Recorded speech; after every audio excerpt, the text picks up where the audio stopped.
I have never seen anything the likes of which we are seeing now. This is not exaggeration. This is not something that is done just for the sake of being, piquant. And I have never seen this country news media lose its mind over what is happening right now. I've never seen this. Israel, Hamas, Israel, Palestine, whatever you want to call it, I have never, ever seen anything like this. There is no room for objective news coverage. What we used to consider, it was axiomatic that everybody who was a part of a conservative platform was 100% in line with, I would say in bed with is the wrong word, but in line with anything Israel did, anything. And you see that on, Fox, and I don't know what Newsmax does, but from what I'm hearing, Fox is pretty consistent. But what I'm hearing from other folks, especially those people who are not necessarily sold on the prototypical conservative bent, they're telling their people, back off. Back off. This is, forgive me if I'm losing my mind here, but it's so obvious. Let me give you an analogy, okay? I think, personally, that there is absolutely nothing to climate change. Nothing. Do you hear what I'm saying? Nothing. It's a very orchestrated and very carefully concocted version of how do I say this? Of carbon trading, carbon exchanges, carbon taxing, this notion of trying to control the world via carbon. It blows my mind. Blows my mind in a way I never thought even. But that being said, hear me carefully. I think it is lunacy, absolute lunacy for me. But I understand how people believe it, how people swear by it. I don't think they're crazy. I really don't think they're evil or crazy or environmental despots or anything. I don't think that for a moment. Not for a moment. Nothing. I don't. I don't think so for a moment. And if I did had a news program, I could report how people are saying this. Greta Thunberg said this. So-and-so said this. Al Gore said this. So-and-so. Because I understand their position. What we're seeing right now is we're people who are saying, in essence, Israel has no position. Nothing. Or Palestinian issues are the only position, it's about occupation, it's about apartheid. That's it. I don't want to hear anything about Israel. I don't want to hear anything about the occupation. Do you understand what they're saying? I do. I have been hearing about the occupation and this neo-apartheid forever. But all of a sudden now it's hit critical mass. It's as though people heard this for the first time. I can deal with it perfectly. I understand it.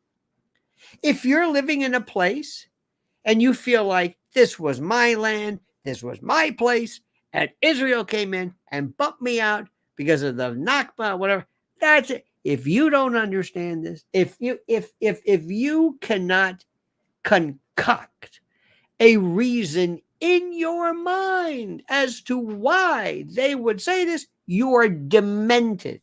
You are foolish. Not you, but I mean the collective you. I don't understand this. Where have you been? Why is this so confounding to people? This is what they say. By the same token, if you don't understand Israel's position, do you not see this? Our good friend, one of our great friends, one of our initial pioneer members of this, the Honeyman, Mr. C.S. Christos Stavru, says, our world as we knew it changing. These times are seemingly dangerous and complex. Propaganda instilling fear. Are we lost in the fog of war? Been here since day one. Trump is the answer. But how? Precisely right, my brother. How? Where is he? He should be on TV every single day from his desk in Mar-a-Lago. Get off the damn golf course and do it. Absolutely, dear friend. Absolutely. We're going to be talking about this. We're going to be talking about stuff that is so incredibly important, so monumentally important in levels, and but the best one, the best. I can't believe this story. And it's not what you think. It's involving a guy named Mehdi Hassan. Have you heard this story? Very smart man, British born. I believe Mr. Hassan is of Indian descent, but nonetheless, he was at MSDNC, taken off the air. Now he's back, and this anti-Israel firebrand is as quote anti-Israel as you can imagine. But is he? Is that what you call it? Is that what you call this thing? He's anti-Israel? Is that it? Or is he pro-Palestinian? Or what difference does it matter? We've never seen anything like this, my friend. So in any event, please, thank you for joining us. Please, we always ask you that you please, I ask, I beg, I beseech, I entreat, I importune you to like the videos, subscribe to the channel. Please do us that favor, subscribe to that channel. Hit that little bell so you're notified of live streams and new videos. And understand, my friends, that we are the pillars of capitalism. And we always want to stop and remind you that the people that make this possible are you, through your kindness and your generosity, and our wonderful sponsors. The first of which is our friends that you will hear about now. My friend, I can tell you right now that the three most important things in your life and your family's life is food, water, and energy. We'll talk about the energy later. We'll talk about the water later, though it's a part of this. But the food part, I got that part covered for you. In the event of a breakdown, in the event of either a supply chain breakdown, unrest, martial law, who knows, strikes, name it, forest fires, tsunamis. Shall I go on? Shall I give you a list of every possible disaster that could result in stores being closed, in food not being available? You have got to prepare right now. Remember, there was years ago, people laughed at the notion of a prepper. Oh, you're a prepper. You're a lunatic. I don't think so. Look at what we're talking about right now. If you go to preparewithlionel.com, you can save $200 off a 3-month emergency food kit. And what are we talking about? Take a look at this. Look at that. Imagine you trying your best to replicate this. This is 120 pounds of food with a 25-year shelf life. Look at those buckets water resistant. Think about this. You've got oxygen absorber pouches. Look at the foods, 21 varieties of food, 21 varieties. It's incredible. 2,000 calories a day. I'm not kidding around, my friend. I can't say this enough. There was a time years ago when people said prepping. Go to Prepare with Lionel right now and save on this deal $200 off a 3-month emergency food kit. Now, the specific link is in the description section and in the comment section, or you can go to preparewithlionel.com right now. Preparewithlionel.com right now. Preparewithlionel.com. This makes so much sense, my friends, because let me tell you something. It's better to have food and not need it than need it and not have it. Or you can say that again, huh? Wasn't that poignant? Now let's talk about Mr. Mehdi Hasan. But more importantly, let's talk about this thing called Mediaite. I couldn't believe what I was reading. Okay, here's the story. Mehdi Hasan, brilliant, pro-Palestinian, anti-Israel, anti-apartheid, anti-occupation. I don't think he wants Israel ablated, but he is certainly, he's not going to be invited to the B'nai B'rith anytime soon. So listen to this story from Mediaite. Now, Mediaite, this is about the media, right? All right? I couldn't believe this. Now, Mehdi Hasan will talk about what he is, but listen to this. Please, I beg you. Please, dear friend. Let me read you. Mehdi Hasan and his disproportionate disdain for the world's only Jewish majority state are once again front and center at MSNBC. What? This is Mediaite. What? What? Mehdi Hasan and his disproportionate disdain for the world's only Jewish majority state are once again front and center at MSNBC. After a brief hiatus, Hasan, who previously worked at Al Jazeera, the de facto mouthpiece of the Qatari government, has returned with his typically misleading rants, buoyed only by his British accent in tow. Mediaite. Reacting to President Joe Biden's Oval Office address on Chris Hayes' show last week, Hasan rejected Biden's comparison between Hamas and Russia, instead submitting that the real similarities lie between Israel and Russia. Now listen to this. This is from Mediaite, all right? The unquestioned aggressors in the two conflicts are Russia and Hamas, both of which launched brutal attacks with this explicit goal of bringing about the total destruction of their victim states, and have used the indiscriminate torture, rape, and slaughter of civilians as a means to that end. Russia? They're comparing, this is Mediaite, this is Dan Abrams, this is Mediaite. Moreover, in this article, while Israel and Ukraine are both tolerant, multi-ethnic democracies that largely, if imperfectly, protect the rights of their own citizens, Hamas's Gaza and Vladimir Putin's Russia are two of the most notorious human rights abusers on the planet. Likening Israel to Russia, because the former has responded militarily to a ghastly terrorist attack, isn't just morally backward blaming, it's intellectually embarrassing. Hasan continued among these lines during a monologue on his own show Sunday night. Now, let me just stop right there. I'm gobsmacked. I can't believe what I'm hearing.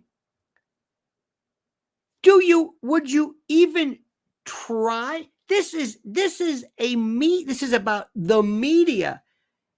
This is taking sides. Let me just explain.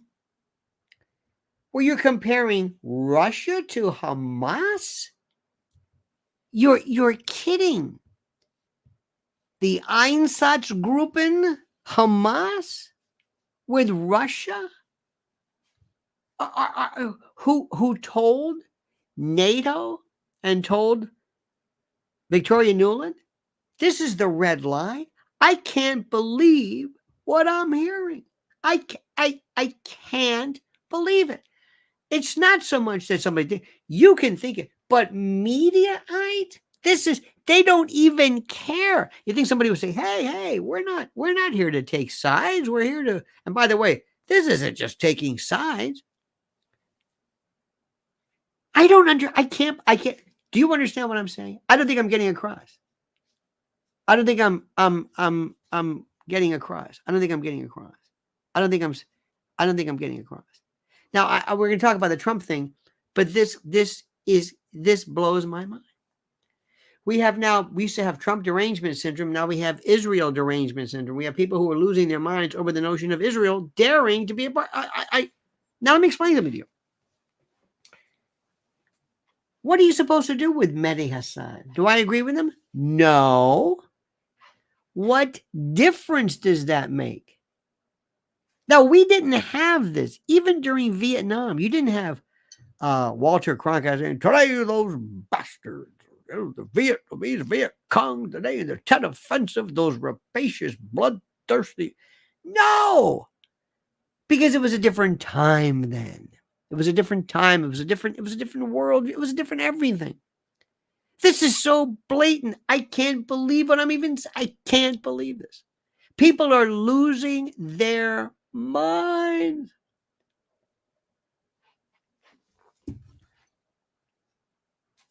You want to compare Russia with Hamas?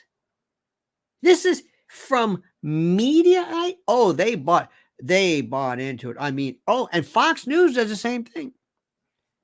Do you not see this? Do you not maybe see this? You're also seeing what's happening, right? This is so incredible right now. What these people don't get it. And I'm sitting here and I'm watching, I'm seeing exactly what's happening. I'm seeing exactly what's happening. I see exactly what's happening. I understand totally what's happening. I get it. I understand it. It makes sense to me. You've got story after story of liberals and liberal Jews saying, wait a minute. What happened to my progressives? Where did I go? Are you watching that internecine battle? Are you? It's the most incredible thing anybody's ever seen. It's unbelievable. By the way, I hope you got my newsletter today. And if you don't, you should sign up for it right there. Right there. That's it. Completely free. All right. You got it. This is the most important thing in the world. This is beyond anything we're seeing right now. I can't believe what's happening. I'm fascinated by it. Fascinated. There was an article today. Even Drudge is talking about that. There was one from the I forget how. What was this? A great. Oh dear God! It was a great article. Where is this? Hang on a minute. Oh, this Mediaite. This blew my mind. Here we go. The day the delusions died from the free press.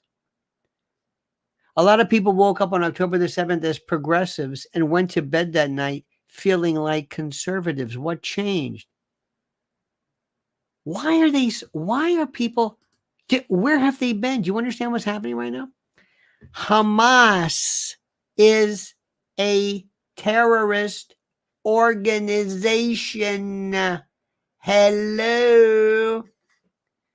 Why is it so different? It's the Einsatzgruppen. Have you ever heard? Does it ring a bell? Ramona Heath. Ramona, God bless you. This further proves the media has been totally co-opted by the fourth unelected branch of government. Absolutely, Ramona. Thank you. Thank you for your kindness. Thank you for this. The media. And by the way, I would have no problem with Mehdi Hassan on the show. Go ahead. I want everybody to stop what you're doing right now. And I want you to listen to me. And I want you to listen like you've never listened, like Ramon is doing, like Christos is doing. Listen to me, okay? Okay. I want you to repeat after me. So what? Hashtag, so what? So what? I told you I was at a wonderful meeting last night. A group of people, wonderful people who are actually, believe it or not, kind of forced out of the mainstream, who were kind of sort of, I don't know what the word is, but they can't, they're afraid of losing their jobs.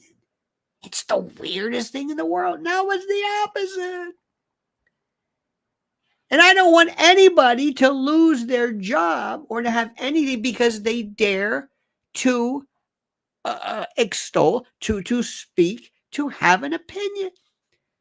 So in the courts of last night, I don't know what I thought. I think, very frankly, my position has been so down the, it's not even wishy-washy. It's like, I see both sides. Not Hamas. Hamas is a terrorist organization. Absolutely. You don't see Israel was attacked by Hamas? You have a problem? You're scratching your head. Nobody wants to admit it. Nobody wants to address it. Go ahead. You can do it. You can say, that's ridiculous. That's wrong. It's okay. There are people during Vietnam who said, My Lai was wrong. They had no problem in saying that. What is the problem here? What are we talking about? What are we talking about? I don't understand why everyone is having such a difficult time in severing this. There's a notion in law called the doctrine of severability, where you have a contract, and if one part of the contract doesn't work, or if it fails, or if there's something wrong with it, if it's illegal or somehow void for public policy, you sever it, you remove it. It's that simple. You remove it. You sever it out. Let Mehdi Hassan say what he wants. I don't care what Mehdi Hassan says. Who in the hell cares? It's America. It's a free country. It's different than it used to be. He's not a journalist. He's giving his opinion. An opinion a lot of people agree with, like climate change or whatever it is. You may say, but it's stupid. So what? That's what they think. Do you think that the folks who have been talking about, not Hamas, not Abu Mazen, not the Palestinian Authority, not the PLO, not Fatah, not any of those guys, but do you think the individuals, true question, do you think the individuals who live there, who have complained, who have lodged grievances, who said they've been mistreated, that they've been supplanted, who feel like second-class citizens, but do you think they're just making this up? Do you think they're making this up? This is my question to you. Do you think they're making this up? Do you think they're just full of, whatever, and they just... No, of course not. Of course not. Do they have the right to say something? Of course they do. Don't you want to hear what everybody said? I do. I want to hear what everybody says. Do you remember Jane Fonda? Of course. Do you remember when Jane Fonda climbed atop that anti-aircraft weapon, and she's basically kissing the arse of the NVA? And I don't know if it's true, but they said she might have, somebody tried to slip messages to her. I don't know if that's true or not, but do you not want to hear what Jane Fonda has to say? Yes. Did you want to hear what Tom Hayden and other people say, and Dellinger and the Chicago 7 and Rap Brown and Abby Hoffman and Jerry Rubin? Did you not want to hear what they have to say? Yes. I don't know if they should be on TV. I don't know if they should be on a TV show, if they should be basically necessarily acting as presenters. What are we so afraid of? And by the way, Mediaite can say it. I cannot believe you're a media organization. You're talking about the way the media message has been garbled and confused and destroyed, and you yourself are doing it. Unbelievable.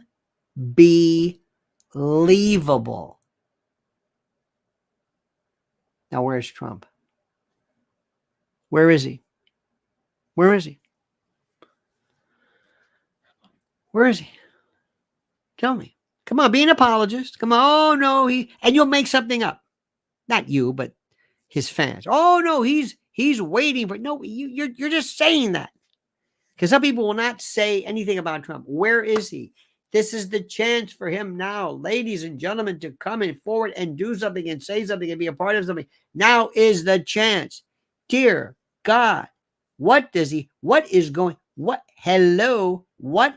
happening? This is your chance, Mr. President, for the love of God. Please do something.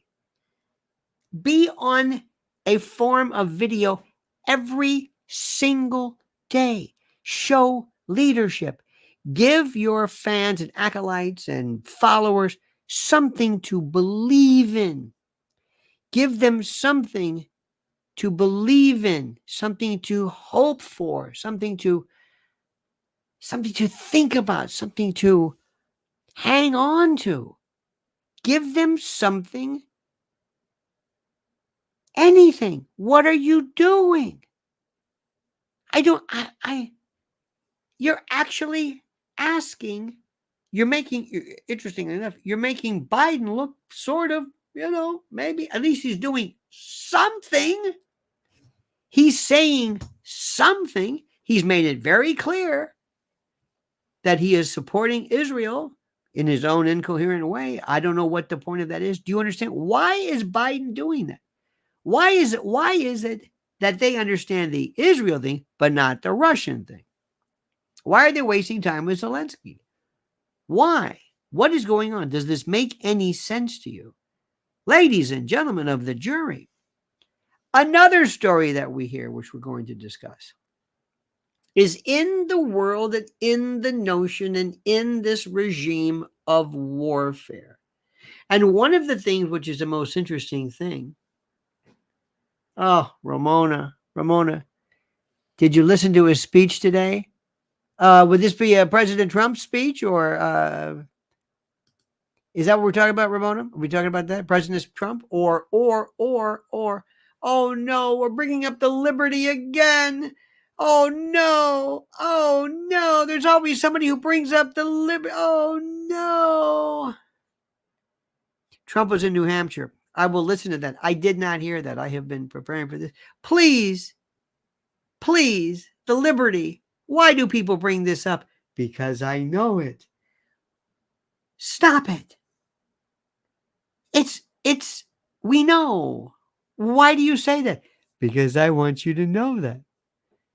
But why are you bringing it up now? Because I want you to know that I know this thing called the liberty. Dear God. It's like saying DARPA. What? I know what that is. It's called DARPA.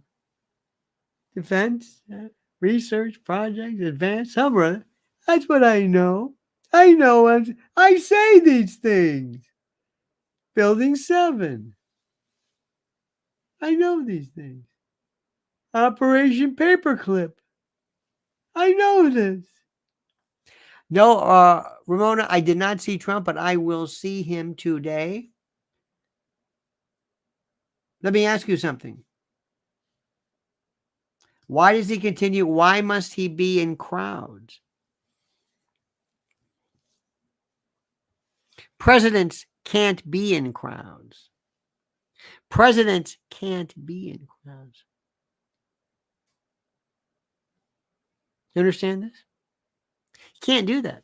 You have to go out of your way to show people that I'm going to talk to you in different ways.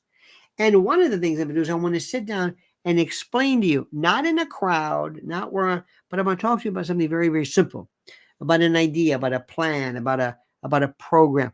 That's what I want. That's what I want. And that's what's critical. And that's what we need. He needs to do this. He needs to do it every single day. every single day. He needs this every single day to show leadership and brilliance. He's got to be coached. He's got to be coached. What am I doing here? Hang on a minute. He's got to be coached. That's what he's got to do. Big time. Now, here's my question.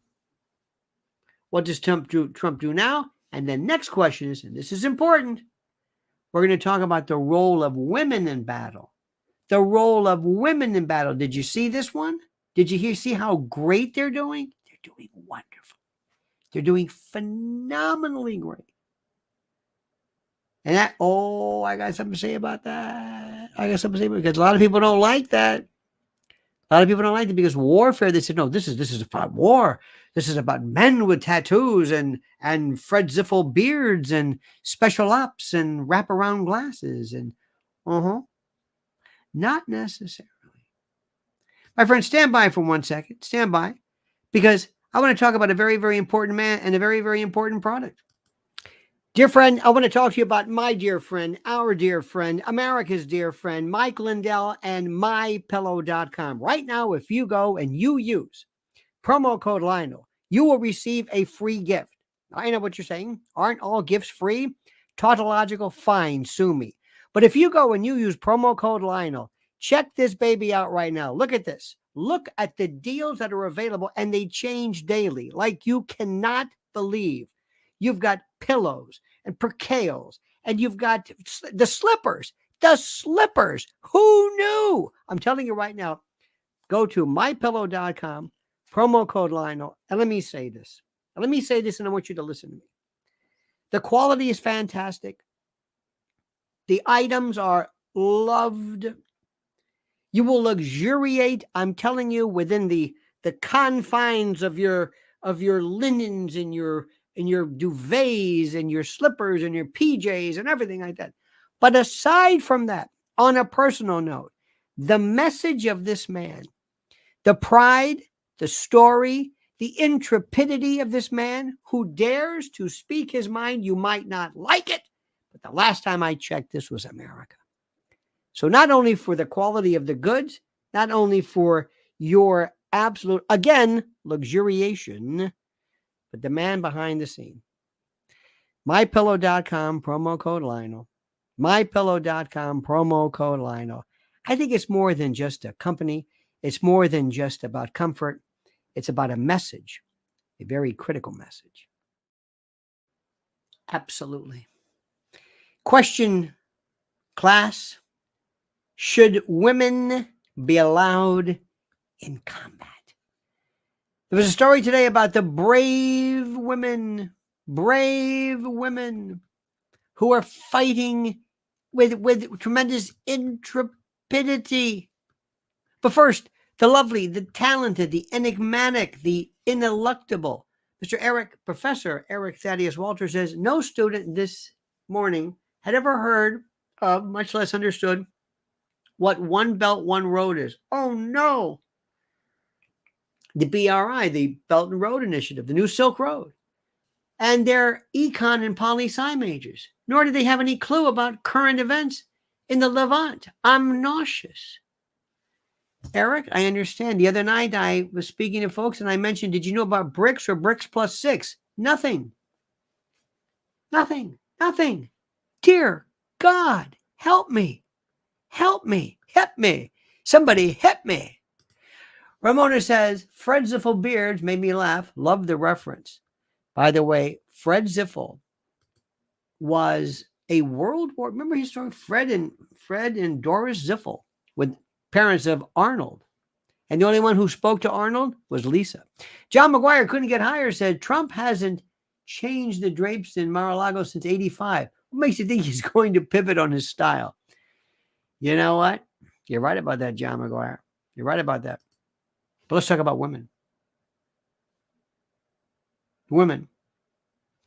Can women fight? Yes or no? Yes or no? Right now, I have a group of people, and I'm going to let women in. Yes or no? Battle, full thing, full everything, whatever, all the weapons, tanks, the whole snipers, the whole thing. Should they be in frontline? Yes or no? Should they? Thank you. Which should they? Should they?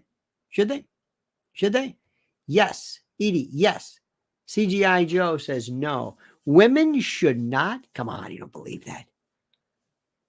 No, UN, no. No. Whoa. You sexist, Neanderthal, troglodytes, you antediluvian. I love you, though. The liberty. I love you. I always will. Remember, you're like that child, little de starura. I love you for that. I'm not gonna turn my back on you, but you're nuts. I want a killer. I want killers. You don't think a woman is a killer? Excuse me. This is sexist. You think of this, the fairer sex business? You don't need to be picking up body. There's always, well, what happens if somebody's on the, there's always these, these things you have to do. And listen, not every woman is able to do it, but there are some who are without so they are vicious. I want killers. Do you understand this? I want killers. I want these people who are the most frightening things, and they can shoot, and they can think, and they can hold up, and they're not going to break down and cry because they broke a nail. Now, I don't know what happens when they have to relieve themselves and their bodily waste by squatting in some latrine they just, dug. But if a man can do it, tough. You want to do this? Yes. Okay. Absolutely. Women are as vicious and as great and as strong and as determined and show as much leadership as anybody else. This is backwards. This is backwards. And you know who really doesn't want that? The people who do these podcasts, these ex-Delta Force guys who go, well, we were in there and I was in Fallujah. And they dropped me off and I remember they went on down there and it was pretty rough stuff. Got a bunch of them coming at me on the side. I got the M4, I got them on with belt fitting with M9 and hit them with a down with tactical. And then I got tactical. Call Sergeant Major. Stop it. You don't think Ramona can do it? You don't think you don't think she has a mind of a killer? Women are too compassionate in general, but if a psych test is included, yes. Women are compassionate. Excuse me. Women are compassionate. Oh, Ramona. What if it's their baby? Do you ever see a mother with its baby? Somebody goes after its baby, or compassionate. Now that baby is transported not from that child, but to the unit, to the babies, to the family. They are familial. Women are superior to men. I'm sorry. I know you don't want to hear this. You should see in prisons. You know what they form in prisons? Families. You know what men do? They well, you know what they do. It's the most bizarre thing you've ever heard in your life.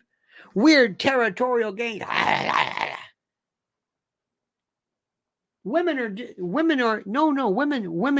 go, I can't shoot them. The hell you can't. Women psychically are superior. And one of the reasons why men do better is that they are more malleable. They're not as deep. You've heard this. Women are crazy, but men are stupid. Men are simple. They're simple. They believe in simple things. Women hold grudges forever. Women never, ever, ever forget anything. It's who they are. God had to give one of them the ability to give birth. I'm sorry, Sparky, but it's true. And who got it? Women. You became women. You got all of the equipment. And not only that, the intellectual and the psychic firepower to do this. Not a man. You did. You don't have to have children or you don't lose that. Grandmothers don't lose this. Women are different. Women are who are the most vicious in the animal kingdom. It's the woman. Who is the most flamboyant, the most fey, the most foppish? The peacock or the peahen? No, because they have to camouflage themselves. Women are superior. Women can also, they don't necessarily go to violence right away, but they can give you a dirty look. And that means something. Give you a dirty look. We wouldn't be in as many wars if women were running the show now. I'm sorry. That's Victoria Nuland and Margaret Thatcher notwithstanding. Ramona Heath says, the babies on the other side will make women hesitant. I am confident in many women, but we are genetically different, and I think many men can't do it either. Oh, no. Sorry. Because Ramona, with all due respect, I think when a woman sees the threat to her own babies, her own men, her women, her own unit, I think there is this indescribable, indestructible sense of valor, the likes of which no one has ever seen. Christos Stavros says women can lift a car up to save theirs. You've heard this. That story, by the way, came out of Tampa years ago. If you're in a firefight, Ramona, if you're in a firefight, and I'm there with you and me, and all of a sudden, phew, I never forget this great line. Somebody says it's like a steel mosquito, and flies by you. This thing, it just flies by you. And they're shooting, and we must commence the... What do you think happens? What do you think happens? You think the woman's going to say, oh, well, you know, not every woman, not every man. Because, my friends, you forget one thing. Training. Training is what does it. Training is what puts you in the position where you think to yourself, I'm ready to go. Training. That's it. The unit. Now, do you think that there'll be some kind of hanky-panky going on? Do you think that in the event of a woman who maybe gets hurt, or somebody who's out in the field, so to speak, in case she is hurt, do you think that a man would say, I'm going to show more of an allegiance for her and towards her and regarding her because of the fact that she's been hurt, because she's a girl after all, and that's something to be considered. Do you think that the notion of molestation, in case some terrible, terrible things, if caught, you think the man's not going to feel that? What about gays? Should gays be in the military? Should they? John McGuire couldn't get hired, says, yes, women can serve in combat. However, tactics, unit makeup, and equipment would need to be different from the men top optimize their efficiency. Or the men to optimize their efficiency. You know what? That's a very interesting thing. And you know what they also said was during the time, believe it or not, during the time of the time Harry Truman considered desegregating the war, they thought about the same stuff. Now I want you to hold that thought for 1 second, because I want to tell you about something. I think this is the greatest thing I've heard. It's a product which I've talked about just roughly, but I want you to hear about it. It speaks for itself. I love a product or an idea that's ingenious. Let me ask you a question. What's the best place to store valuable things? Jewelry, money, cash, Bitcoin data, whatever, thumb drives, what's the best place that nobody will look, nobody will find, nobody, to bury it? What?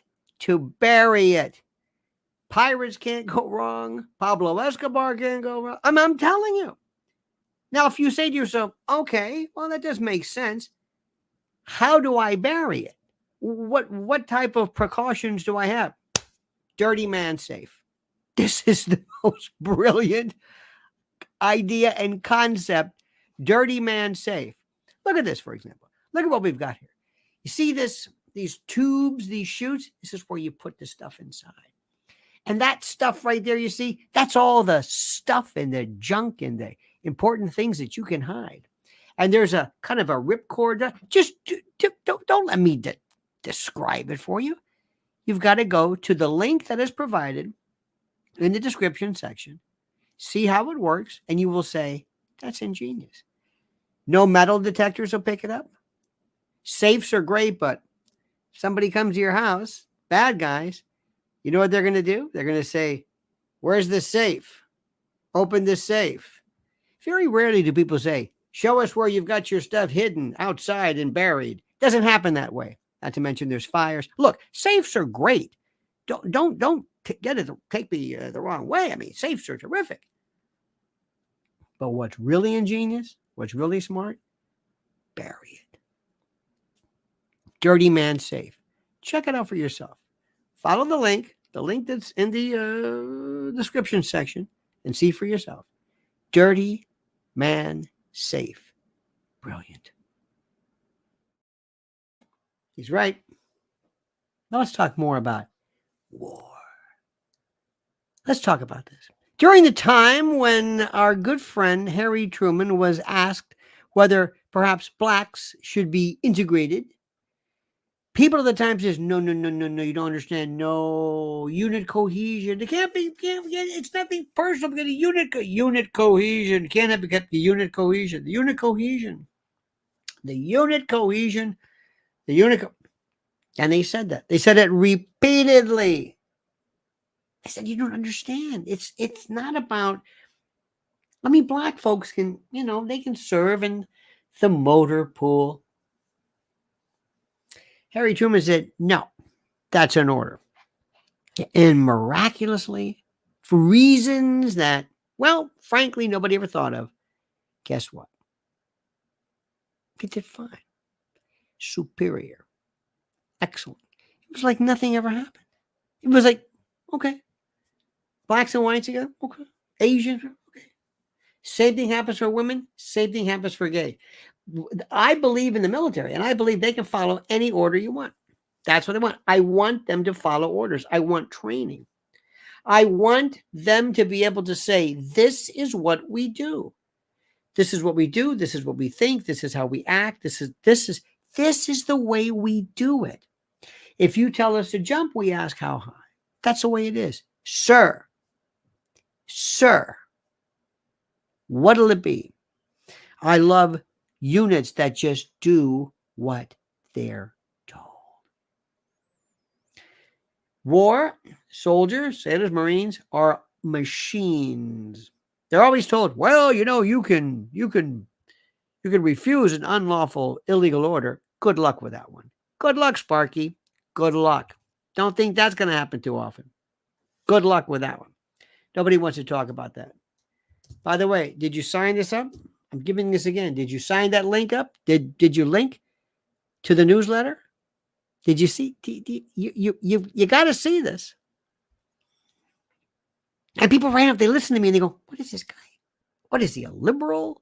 Is he a conservative? He wants gays in the military and women, and he understands both sides? You can't understand both sides. It's got to be either or with Israel and Hamas, Palestine rather. Hamas is a different story. New subject. How would you stop Hamas? Quick. How would you stop Hamas? How would you stop? How would you? How would you stop Hamas? Is Hamas in Gaza? Is Hamas in Gaza? Do you have to blow up Gaza? Come on. You kidding me? Seriously? Do you really have to do this? No. Sorry. I was reading today. I said, what is with this? Why is water it was suggested that whenever pipes and water equipment is brought in that is used immediately thereafter by Hamas as some form of to make mortar tubes and all this other kind of stuff. Come on. You're kidding me. What would you do? Stop the money. Very good. Stop funding them. Very good. Liz Solak says, what was the name movie with Demi Moore? G.I. Jane. Remember that one? Cut off the supply train. Let the women handle it. Lionel should be in charge. You damn right. Where is Hamas? Where is it? Qatar. Do you want people to talk about, all right, Qatar, you got to cut it out. Get it? There's a joke there somewhere. Cut it out, Qatar. Okay. What do you want us to do? We want you to cut it out. Okay. You want us to cut it out? Yeah, cut it out. All right. Well, here's the question. Maybe you can help us with this one. Maybe you might want to be able to, I don't know, figure this one out. Could you maybe tell us, United States, how many folks do we promote? Ramona Heath says, I agree. Any unit that trains together can fight well, no matter who they are. Absolutely. Not only that. Don't you think, Ramona, you can shoot? Don't you think you can shoot this? I mean, hand-to-hand combat? Okay. Read the story about this unit of women, these Israeli women, who are fantastic. Can you shoot? Are you in good shape? Can you handle it mentally? Can you do that? Can you handle the notion of what war is? Do you know how many people we come on, stop it. We've turned elections around. Don't give me this nonsense about, well, the United States. We do it too, for the love of God. We do the same thing too. You know it. We all have done it. It's one of those. I mean, look. I know we're a good guy. We're a good bunch of folks. I recognize that. I really do. We're good people, but we have done some of the slimiest stuff in history. Who in the hell are we to talk about? Well, Qatar funds. Well, okay. Who do you think's funding the Azov battalion in the right sector? Huh? And then in the Donbass? Huh? John McGuire couldn't get higher. Says stop Hamas. Published some studies indicating that terrorist activity is directly linked to suppressed homosexual tendencies. Well, it's funny you say that. To an extent, but I would, and I know for a fact, I would have promoted ideas that there were just to confound folks and the like. I would have done some stuff to say that maybe there might have been some, some repressed, thoughts that people might have. For example, you heard the story. You've heard all the rumors about Arafat, right? I mean, that thing was going on forever. That would not play well in the real war, because he was married, had a wife, and yeah. But that would not have played well in the least. Now, let's talk about this. It's very, very simple.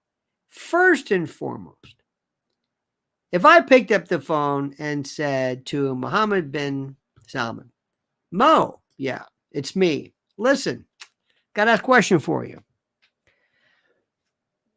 Who's responsible for Hamas? You know what Mo would say. You're kidding, right? You're kidding. No, I'm serious. You're kidding. I'm not kidding. Quit saying I'm kidding. I'm not kidding. Who? We all are. What do you mean? We all are. I mean, we're not doing it directly. Well, we all are. Of course we are. We all are. What are you talking about? Ramona says, I go to the range all the time. You know what? There is nothing sometimes more fun than going out there on a nice day. I like outdoor range. Indoor range, oh my God. I like outdoor. And I used to love the people who'd set up with a little box, a little wind, downrange, you ring the bell, and you walk down, you make your guns. I loved it. I love that. But that's not combat. Combat shooting is a whole different story. But going back to what I said, Mo, what are we going to do? We're going to stop this? We need, yeah. I mean, Hamas is there, but, well, where's the leaders of Hamas? Oh, I got a very simple thing. I got a very, very, very, very simple thing. What do you think it is? How do you stop Hamas? How do you stop Hamas? Tell me. Tell me how you do it. What would really get their attention? Do you go to the lower levels? Do you get these 20-year-old kids, these incels, these freaks who don't have anything to live for? Do you want to do that? You want to do that? What would you do? Come on. Think like Israel. What would they do? I'll tell you what they do. They would say, Mo, yeah, we know the name of these people. Sure we do. We know who they are. We know that I can't recall their name, but the head of Hamas. Yeah. Mo, you know what's going to happen, right? Yeah, I figured. We're going to send something, and I've never understood this. At the time, whenever there were these people who were taken out, all of a sudden you see these black and white. You think they have better optics in this, but you see this black and white, and you always see the missile. It looks like it's coming down because it goes up and it comes down. Anyway, you see this boom, right? Okay. And I'm not one of those people that says, "Oh, wasn't that cool?" No, it's not cool. But it's a moment of precise obliteration. And I know somebody's going to say, that guy, we know where he is. You know where he is, right? You know where he is. And if somebody said, okay, it's time to do the expurgation, that makes a tremendous statement. A tremendous statement. It tells the whole world, like, you know what? Not a good idea. Not a good idea. It's not a good idea to be one of these people. It's not a good idea to be in Hamas. Not good. It has nothing to do with the Palestinians, nothing to do with the Gazans, nothing to do with the West Bank. But that guy who thought it'd be a funny idea to teach paragliders and to go in and to attack kids, and that guy who's taking the credit for it, yeah, okay. We've got more spooks. We have more double agents. We have more people. We have more people who would give that up because of other people. Threats, double threats. You better give him a work, something bad is going to happen to you. Whatever it is. Stop. You know what I'm saying.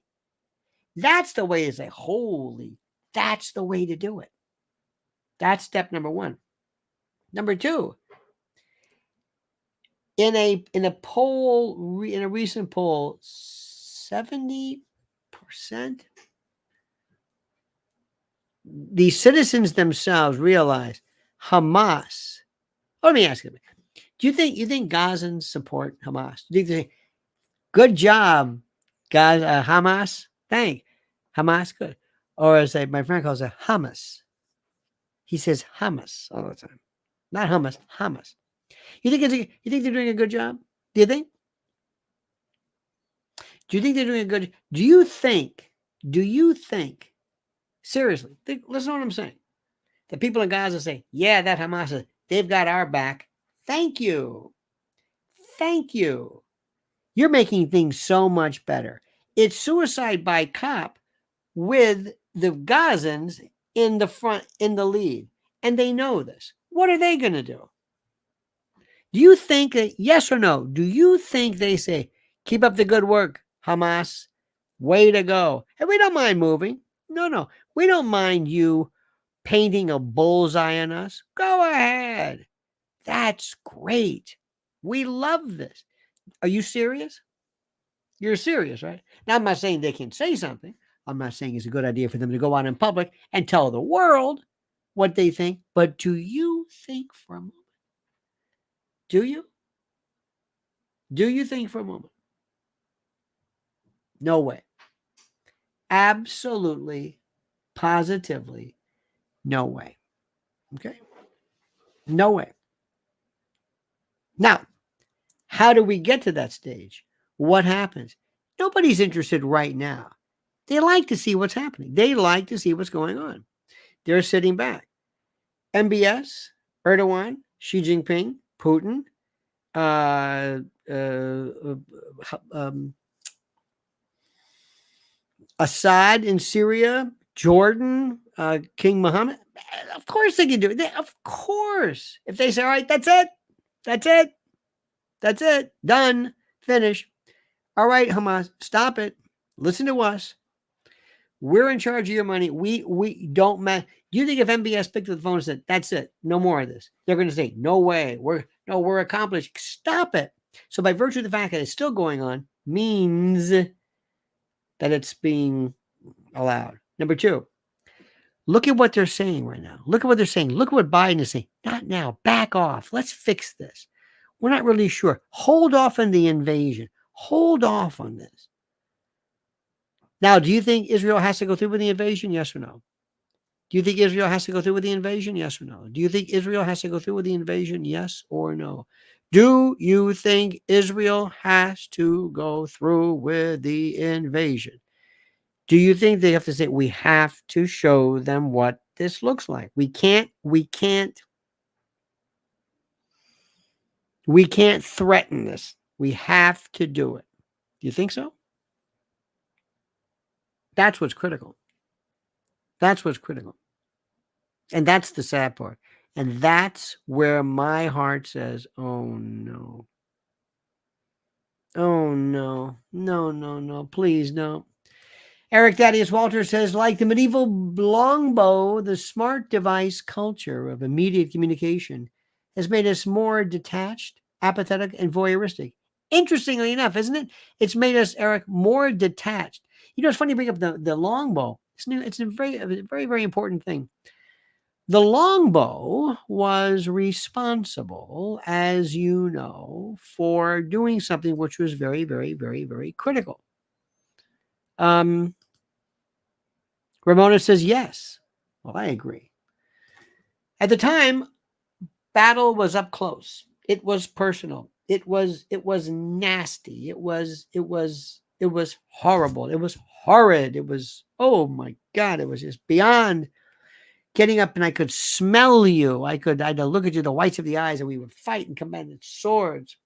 So somebody realized, with this longbow, if we get back, sit in our back, pull this thing back and shoot it, all of a sudden there's a fusillade of arrows that come out of nowhere. This rain of arrows. It's like, wow.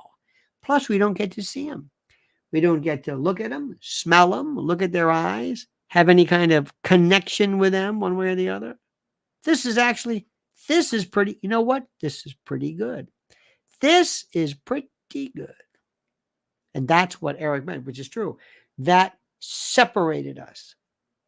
And with that, it depersonalized the notion of war. Same thing we have with some kid playing on a game switch on a Quonset hut somewhere, playing these weird, I don't know what these weird games where they're shooting people using a variety of horrible devices and the like. It's a fascinating subject. Think about these poor people. Let me ask you something. What would happen to this country if all of a sudden, I know this sounds like I'm really leading into this one, but what do you think would happen in the event if we had a huge power disaster? Remember, food, water, power. What would happen? Well, here's something to think about. You know what's important when you have a great product? To have a great name. How about this name? Lion Energy. See any connection? Is this purely a happenstance? I don't know. You be the judge. But when it comes to energy, remember, 3 things in life you need: food, water, and energy. And what is Lion Energy about? It's about everything you can possibly imagine. How about if you're RVing or you're a boater? How about you're just interested in, I don't know, disaster preparedness, everyday use, home hookup, customer commercial solutions, generators, energy. This is the most important issue, bar none, is power. The ability to use power, the ability to mandate to the world autonomy during times of disaster. Do I have to remind you of the veritable innumerable sources of disaster? And imagine this world without power, without the ability to hook into phones and just survive. The fact that I even have to explain this is an insult to you, and I apologize. My friends, Lion Energy. Remember this, Lion Energy. It's the main source. Get it? It is superb. Use the link that is in the description section, that's in the comment section, for Lion Energy, and see the state of the art of what is there in the event of, God forbid, disaster. Energy, power, survival. I think it says it all. Lion Energy. Check it out. Think what I would do if I could run the show and I wanted to destroy a civilization. What would I do? The first thing I want to do is I want to destroy your spirit. I want to destroy your spirit. I want to destroy your hope. I want to scare you. I want to scare you. I want you to be terrified and traumatized. This is what I want you to do. I want to dispirit you. I want you to have no faith, no hope. I asked this question. What do you think would happen to our kids today if they had to go a week with no phones? Answer my question. What would happen? A week. Could you go a week? Could you go a week? I could go a week because I wouldn't die. I would lose my mind. I'd lose my mind. If I didn't have obscure Gore Vidal lectures or somebody to speak about something arcane, I don't know what I would do. Ramona Heath says, public execution of terrorist leaders televised. YouTube won't let me spell that out. Ramona, does that do any good? Does that do any good? Does that do any good? Does the public execution of people, does it? By the way, I don't know. I've never tried to type something out where you say, it won't let me do. I don't know what it means. Does it say, hey, you can't write? I don't know. I know you've said this, and I believe you. I just don't know how it works. What did they tell you? Don't write that. Does it? I don't know how this works. But anyway. I'm beginning to change my mind as to the efficacy of capital punishment. I'm changing my mind daily. For the longest time, dear friends, I've always believed that I was against it, not because it was immoral, but because it was ineffective. The fact that there were people out there who were being waxed and dispatched who, may not have done what it was that they did. And I can't imagine few things being worse than somebody who's were killing the wrong person. But what if something is efficacious? What if something works? I told you this story, and I don't mean to be gross, but I find it fascinating. Fecal transplant. The Chinese talked about it 2,000 years ago. Somebody realized that gut biomes, that biota, that good bacteria in the gut, sometimes, especially in cases of C. diff, where diarrhea, I mean, people have they've died from this. Somebody said, got an idea. Let's take somebody who's got a good gut biota, this collective. Let's take their feces, purify, do it, whatever has to be done. And sometimes you could put it in a pill, but no, let's just reintroduce it via colonoscope into someone else high up under the interstices and the little bends and nooks and crannies of the colon. Drop it off and let the effulgence take place. Wow. R. Heath says, message not sent, edit and try again. Wow. As though you can't figure out how to get around that remote. You know what I mean? Now, when someone first thought of this idea of this transpassage, somebody said, you have lost your mind. And when I bring this subject up, people say, ew, that's the first thing. Ew, that's because we like to say that. We like to say that and make that face. Ew. Okay. Well, guess what happens?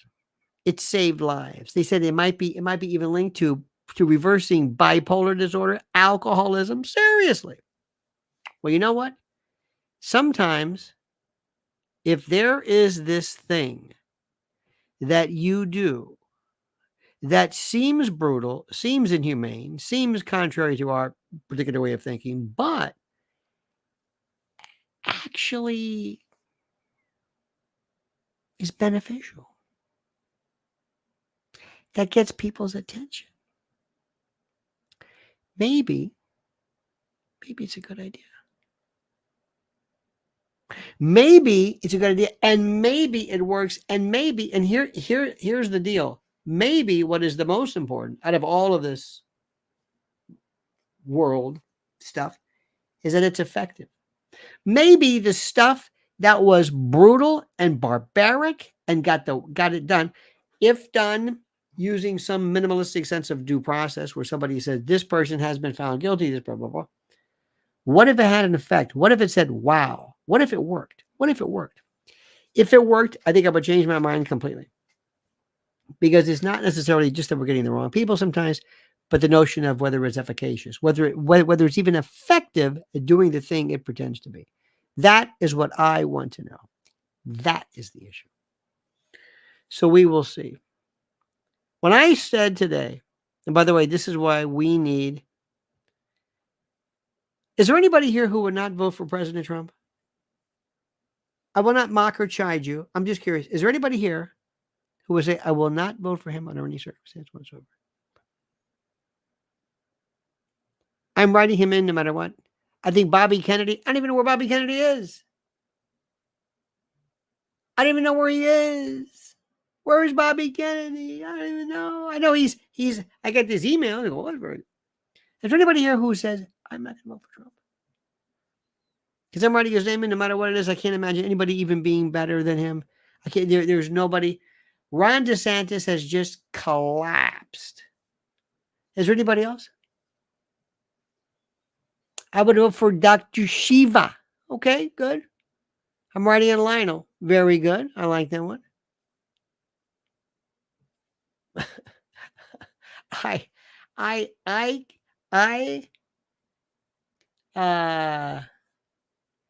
Junk Yogurt, Mr. Yogurt.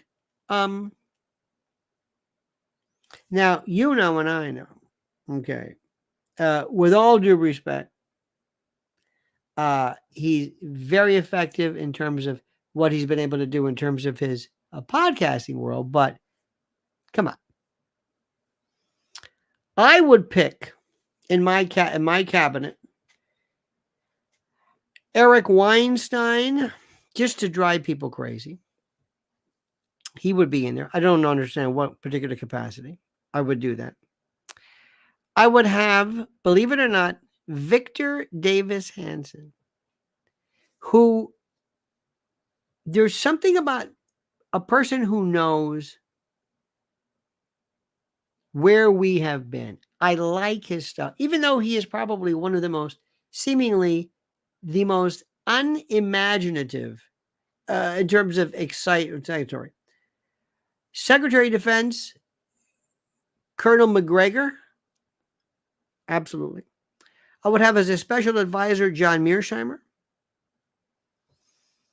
My first Supreme Court nominee, I don't know if he'd ever get past it, will be Judge Andrew Napolitano, just because I like his particular style.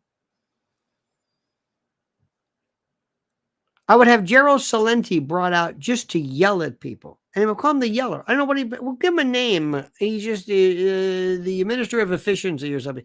And have him come out and just yell. I mean that. John Mearsheimer would be my foreign policy, because I would want academics. I don't want politicians. I hate politicians. I don't want politicians. First thing I would do is, we're out of NATO. Gone. Through. See ya. We're done. Don't need that anymore. Just like CETO. Remember Southeast Asia? Remember CETO during Vietnam? Don't need that anymore. I'm done with that. Next, under the Lionel administration, I'm going to say, I want the following. I'm going to close down the following business agencies: Department of Commerce, Department of Energy, Department of Education, Department of Labor. You don't need any of this. It creates a mess. As I mentioned before, as I would advise for President Trump, he would be surrounded by ninjas. He would have ninjas around him, ninjas in black outfits. He would completely dissolve the Secret Service. Gone. Key in essence says, if like me, we would all vote. If like me, we all vote for me, it truly would be the people's winner. If like me, we all vote for me, it truly would be the people's winner. Hard to disagree with that, I think. I'm not sure, but thank you very much for that. I would have the most it would be the simplest thing you just. I would have no inauguration, none of that. Trump, when he went, last night we had a fellow, very nice man, said, "Is there any way Trump could win?" Yes, if they let him. If they let him, because if the shadow government says we don't want him, that's it. That's it. I would also have Nigel Farage in my cabinet as something. I don't know what it was. I would have him there. I would just have him there. The people I just like. And I love their attitude, and I love their spirit. And I love the way they think. I would also look at Nora Volkoff. I would have as the minister of drugs. I know that sounds weird, but the high priestess of drugs, or whatever you want to call it, because we have to do something drastically to fix the drug problem. And it's not about, we got to give people alternatives. No, you cut off drugs. And then you also do this thing. You pick them off the street and you get them off and you throw them into rehab. You declare drugs and mental illness as a public nuisance. Not that we demean these people, but we get them off the street and we put them into treatment and we lock the door. You can't get out of treatment. Eric Thaddeus Walter says Mrs. L should have a cabinet position regarding the implementation of medieval devices for those involved in particular activities. Oh yes, the what was it called? The pair, the pair. This where you. Oh, anyway. Oh, I agree, sir. Absolutely. One thing I would do is I would immediately say we are not going to be held captive by crazy people anymore. We're going to pick them up off the street and we're going to take them in two places. And we're going to hold them there until either they get better or they do not pose a threat to others. That is it. It's not incarcerative. It's for their own good. I want them off the street. 99.99999% of all people with mental illness are fine. They're not on the street. They don't hurt anybody. They're fine. We're not talking about that. I'm not going to talk about somebody just talking to themselves. I'm talking about somebody who is violent. When you are violent, it's a different story. Next, under my administration, you will see Hercules units. You will be constantly amazed at how many police cars there are, how many urban assault units there are with lights on. They just are always there. Always there. It's this thing. You will hear about people who will be in, and there will be an incarcerative aspect to our society, never the prison industrial complex, not privatized, but government run. Very, very simple. But in places where we have huge places that are out of the way to only put people who we don't ever want to let out again.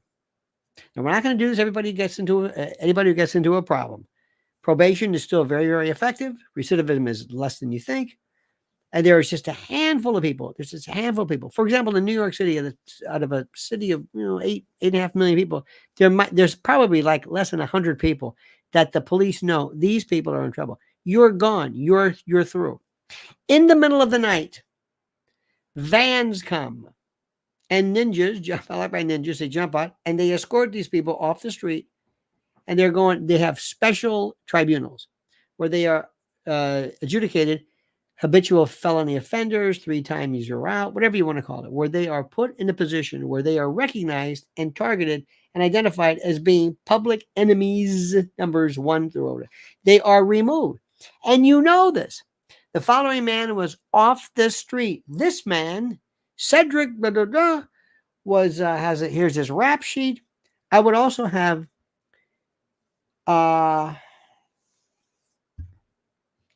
as somewhere along the line, I would have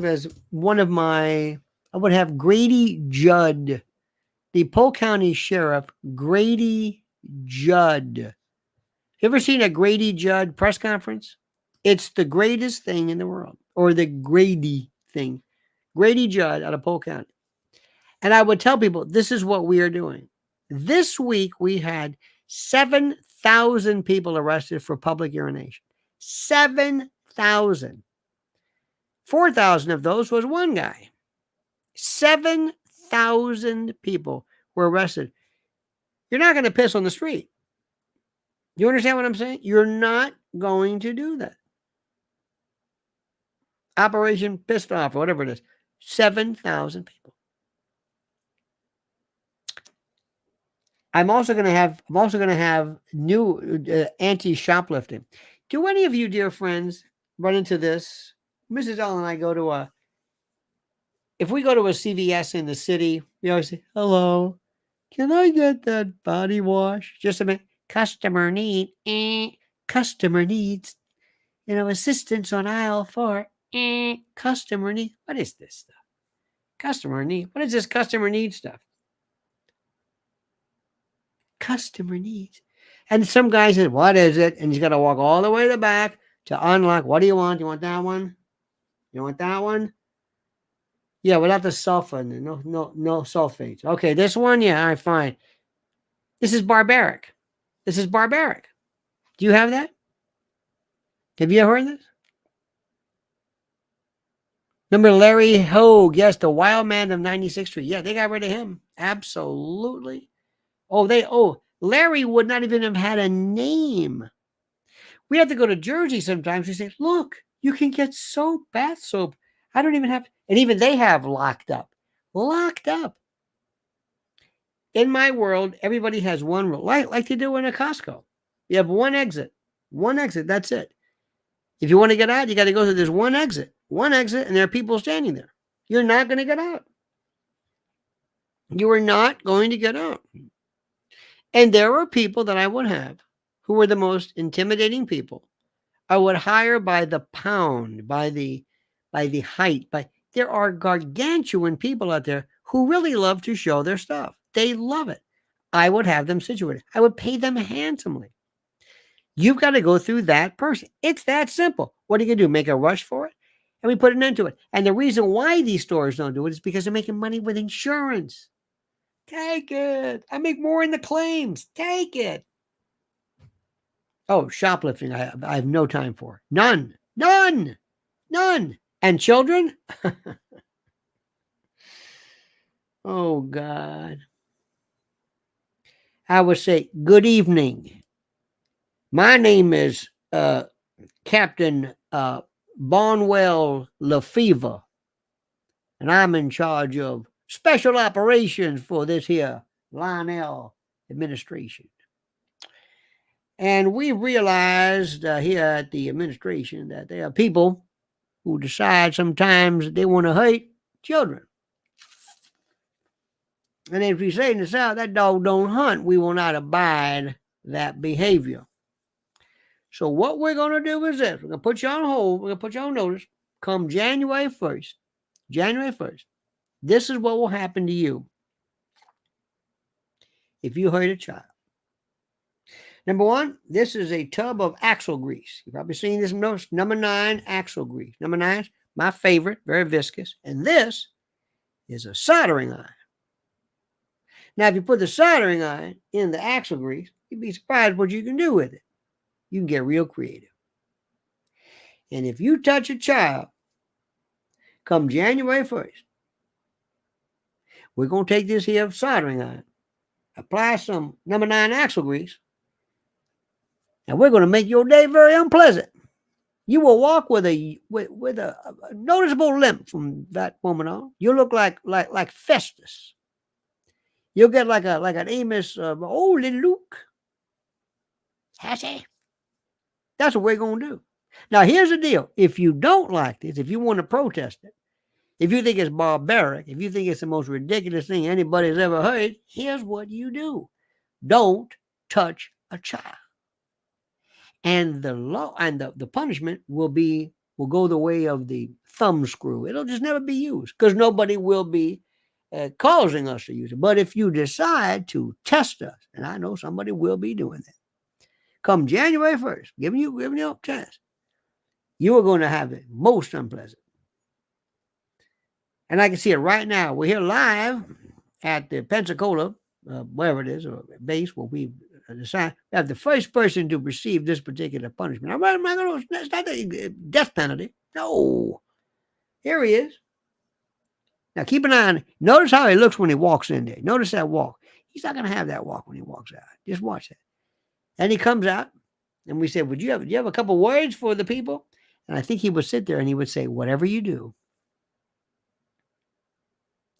do not hurt a child. Don't.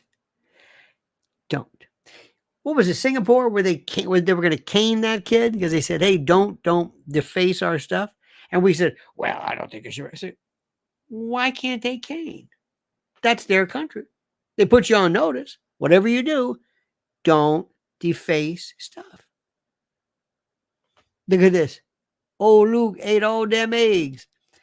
The greatest from Cool Hand Luke.